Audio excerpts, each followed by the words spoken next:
हल्द्वानी अलका सक्सेना भाजपा महिला मोर्चा प्रदेश अध्यक्ष रुचि भट्ट ने भाजपा संभाग कार्यालय में आयोजित पत्रकार वार्ता में चंपावत में सामने आए कथित दुष्कर्म प्रकरण को कांग्रेस की सुनियोजित साजिश बताते हुए कहा कि राजनीतिक लाभ लेने के लिए भाजपा संगठन और सरकार की छवि खराब करने का प्रयास किया जा रहा है।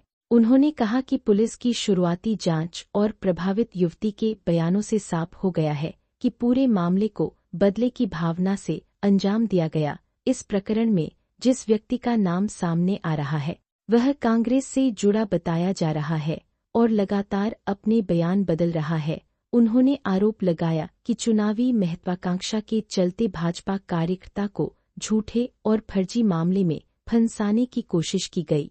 रुचि भट्ट ने कहा कि बिना किसी ठोस तथ्य और जांच के कांग्रेस नेताओं ने भाजपा और मुख्यमंत्री के निर्वाचन क्षेत्र की छवि खराब करने का प्रयास किया। उन्होंने कहा कि कांग्रेस लगातार जनता द्वारा नकारे जाने के बाद अब राजनीतिक हताशा में इस प्रकार की साजिशें रच रही है। उन्होंने पूरे मामले में दुष्प्रचार फैलाने के लिए कांग्रेस से सार्वजनिक माफी मांगने की बात कही और कहा कि कानूनी प्रक्रिया जारी है। निष्पक्ष जांच के बाद जो भी दोषी पाया जाएगा उसके खिलाफ सख्त कार्रवाई की जाएगी। उन्होंने कहा कि भाजपा ने महिलाओं को हर क्षेत्र में सम्मान और अवसर दिए हैं, जिससे कांग्रेस बौखलाई हुई है। राजनीति मर्यादित और साफ सुथरे तरीके से होनी चाहिए। प्रेस वार्ता में दर्जा राज्य मंत्री शांति मेहरा, जिला अध्यक्ष कंचन उप्रेती, प्रदेश महामंत्री रश्मि रस्तोगी, प्रदेश प्रवक्ता कल्पना बोरा, प्रदेश सह मीडिया प्रभारी भूमिका गोयल, श्रुति तिवारी, अलका जीना, राशि जैन और आभा गोस्वामी सहित कई पदाधिकारी मीडिया एक ऐसा प्लेटफॉर्म है जहां से बात जब निकलेगी तो ये सभी जगह जाएगी और एक ऐसी घटना, मैं कहती हूँ ऐसा षड्यंत्र जो रचा गया और वो भी हमारे माननीय मुख्यमंत्री जी के विधानसभा क्षेत्र में, ये एक बहुत ही गलत है और बहनों के बीच में, महिलाओं के बीच में, माओं के बीच में, हम सभी माएँ भी हैं और आज मदर्स डे का दिन देखिए, आज मदर्स डे का दिन भी है और ऐसे समय में ये घटना हमारे सामने है तो सब बहनों में बहुत आक्रोश है।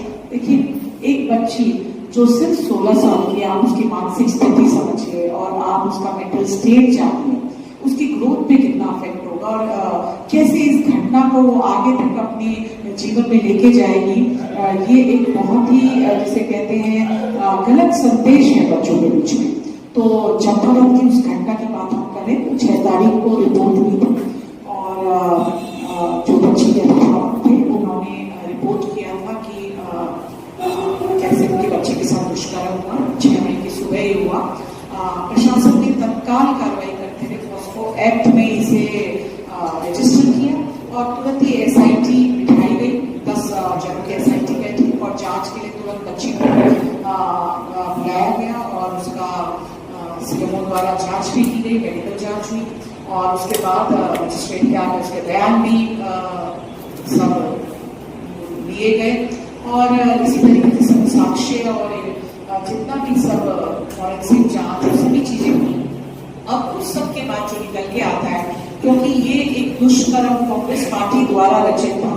आनंद मेहरा जी, आप देखिए कि महाराज जी उनके द्वारा, मैं कहूँगी क्योंकि कैसे पता चलता है कि रात हुई नहीं और पहले ही सब चीजों को पता था कि स्थान कौन सा था बच्ची को रखने का।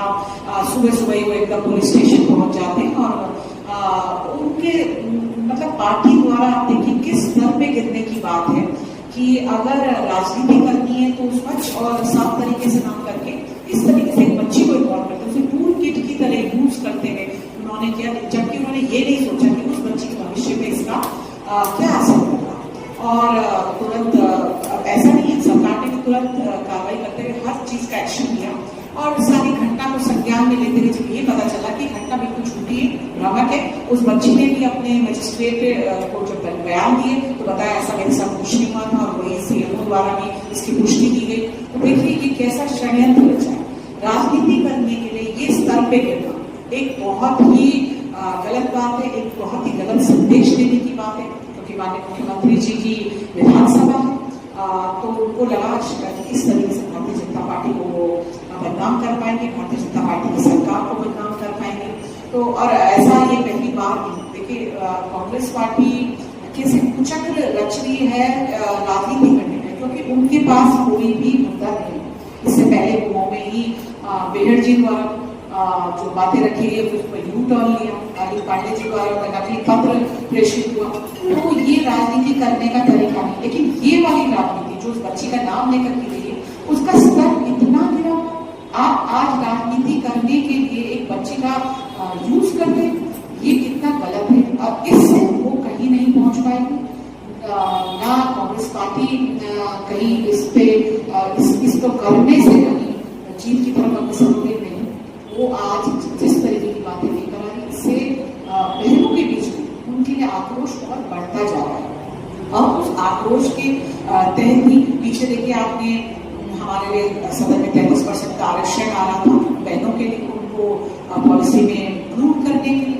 और कैसे कांग्रेस और उनकी सहयोगी पार्टियों ने इसे गिराया। तो पहले ही बहनें आक्रोशित हैं, फिर इस तरह की घटनाएं आप लेकर आते हैं, इस तरह की बात आप करते हैं, तो ये बिल्कुल गलत संदेश देने वाली बात है। और आपके माध्यम से, मीडिया के माध्यम से मैं अपनी बहनों को स्पेशली कहना चाहती हूँ कि देखिए ये इनका स्तर है, ये राजनीति करने का इनका तरीका है। हमने इनको दिखाना है। अभी 2027 का चुनाव हम तो पहले ही आह्वान कर चुके हैं कि हर चुनाव में हम उन्हें दिखाएंगे। आपने राष्ट्रीय स्तर के चुनाव देखिए, बंगाल देखिए, असम देखिए, पौंडीचेरी देखिए, बहनों ने इन्हें आज रास्ता दिखाया है। और यहाँ भी उत्तराखंड में भी हम सभी बहनें मिलजुल कर इनको रास्ता दिखाएंगे। इनको जो 10-22 सीटें भी इनके पास थी, मैं कहती हूँ इस बार इन्हें एक भी सीट हमें लाने नहीं देनी। 70 की 70 सीटों पे हमें काबिज होना है, क्योंकि इसलिए कि इस तरह की राजनीति में ये लोग राजनीति करने नहीं देते। राजनीति में प्रतिद्वंदिता होना कोई बुरी बात नहीं। आप स्वस्थ राजनीति करिए ना, आप लोगों के बीच में जाइए, आप काम करिए, उनकी मदद करिए, आप इस तरह से उनका मन जीतिए। इस तरह के षड्यंत्र की बातों को लेकर, इस तरह की झूठी बातों को